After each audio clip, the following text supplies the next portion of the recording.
Morning everybody, welcome to a rather damp Oldbury Hill Lakes in Dorking in Surrey. I'm going to demonstrate and talk you through the two unhooking mats we've got in the range now. The larger one that you see underneath here has been with us for the best part of a year, and this new one will come into the range, the smaller version, towards the back end of 2011. Okay, they both fold down nice and small like this. This actually folds in half and goes in a bag, and the big one does exactly the same. Zip closure.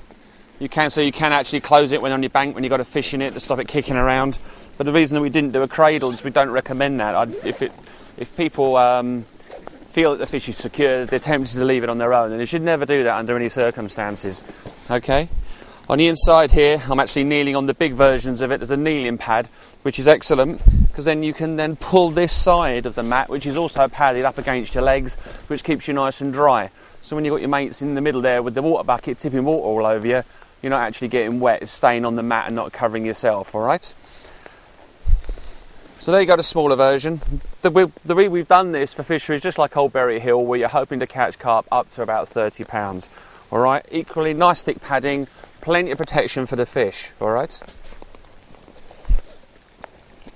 And of course nice carrying handles. Underneath here is the original mat. The reason that we did the mat this size is, my personal opinion, is the mat really can't be too big. Yes, there's issues with lugging it around the lake, and there's, you know, if you're stalking you might not want a mat this size, but at the end of the day, your mat can't be too big. We've all had fish of 20 pound that have gone mad on the mat, and if you've got a small mat, you're going to struggle with it, especially if you're not particularly experienced. The first fish that we saw on this particular mat was Simon Hartop's 46 out of a Surrey lake.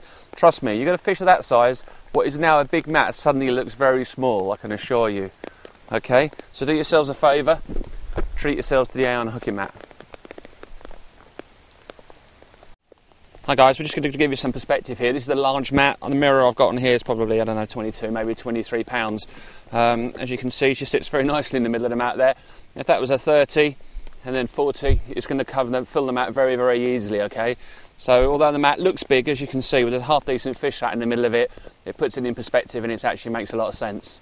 Hi guys, we've got the same 22, 23 pound fish now as we've just shown you on the larger mat. Okay, and this is it now sat in the middle of the small mat that we're launching shortly. As you can see, 22 pounder sits very snugly in the middle of it and is the perfect size. Imagine that now being a 30, it's going to start to get to the edges of its capability and you're going to need a bigger mat, which is, of course is why we've got two in the range, okay? Perfect.